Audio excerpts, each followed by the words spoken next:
Well, I'm going to discuss the 5 theoretical aspects we used in our audiovisual assignment. The first aspect we used is sex roles, and this is about masculinity and femininity, and especially because we're doing our subject is about Moroccan Dutch women. This is a very important aspect. Sex roles is about power between males and females and how this power is distributed. For example, in Morocco there's a high power distance between women and men, so that is something that comes back in our audiovisual assignment.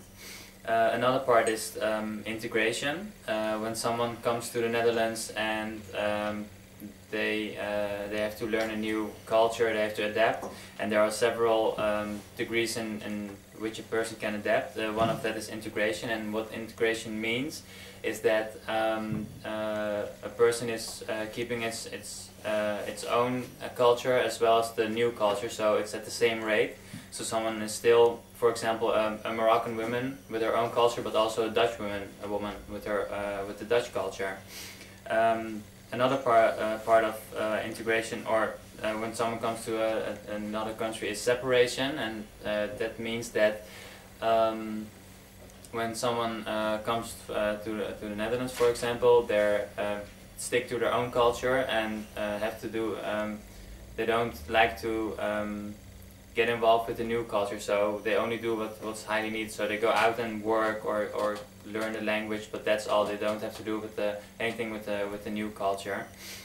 Another part that also comes back in our audiovisual assignment is individualism and collectivism.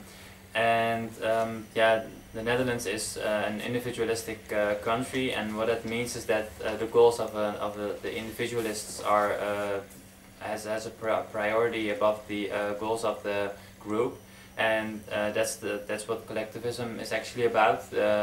It's more important what the group thinks, and that the goals of the group that they achieve the goals of the group instead of the personal goals.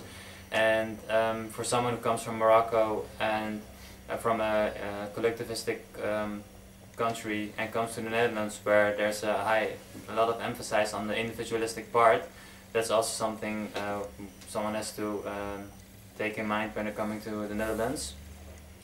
And at last, we also have a part of verbal communication. Communication is verbal and non-verbal, and verbal communication is about language, what we speak, and this can be in a million ways.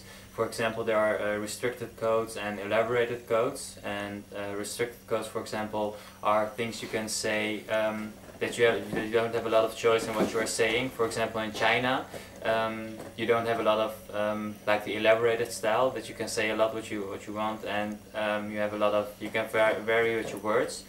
And there's also the direct and the indirect style. For example, the Netherlands is a very direct style where people say what they think.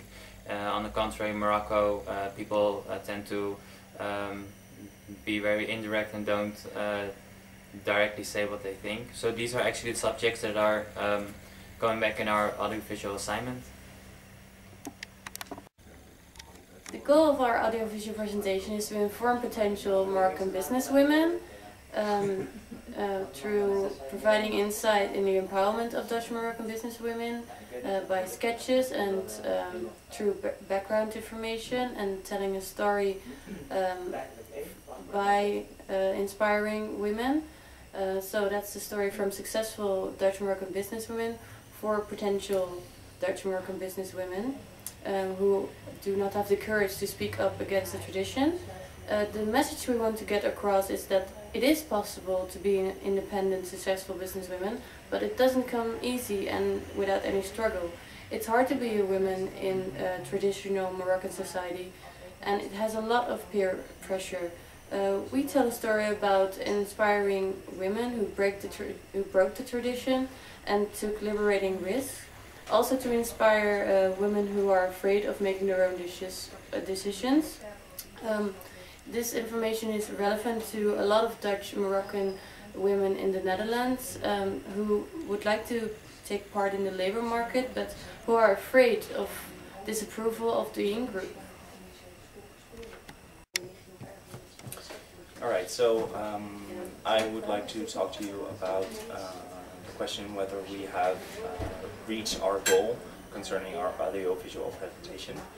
And our goal was, as said before, to inform and inspire Dutch Moroccan women to enter the Dutch labor market.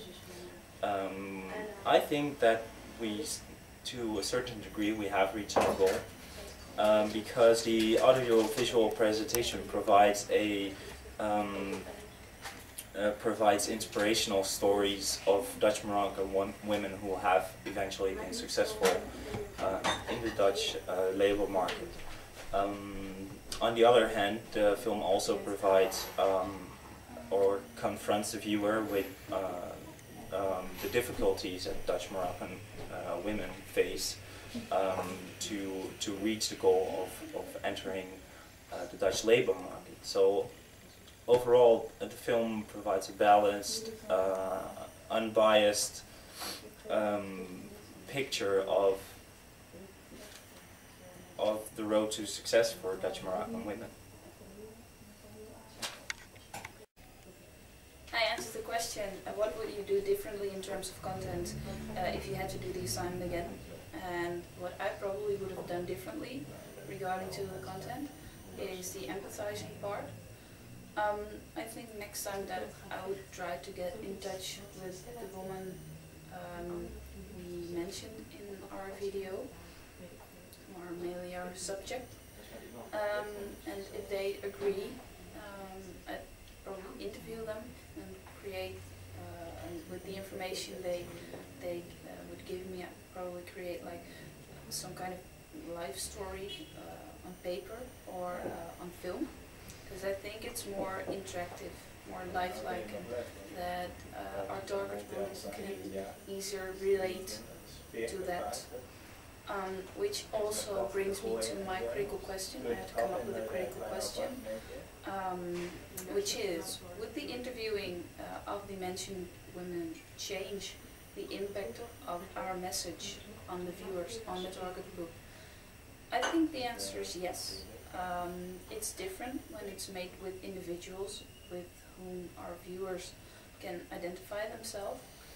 I think that would make it easier, in a way of it's easier to accept information or to get inspiration from those who could be you, who could be in the same position as you are. Okay, so now we're going to discuss about what we have learned from the audiovisual assignment. And for me, coming from a collectivism country and also from an Islamic country, I can relate to the topic.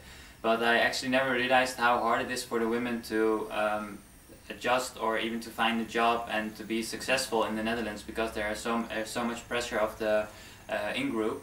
So I actually never thought about that. So it's pretty hard for these women to be successful in the Netherlands and be part of their own culture and also from the Dutch culture. So that's actually what I learned from the audiovisual assignment. It's funny that you say that, because I came to think of the fact that I'm coming from a very individualistic culture, and I actually never really thought about how hard it is if you come from collectivism and you actually go into individualism, and how to find your way between what you want, what your family wants, your traditions, the new culture, things like that. I think that it's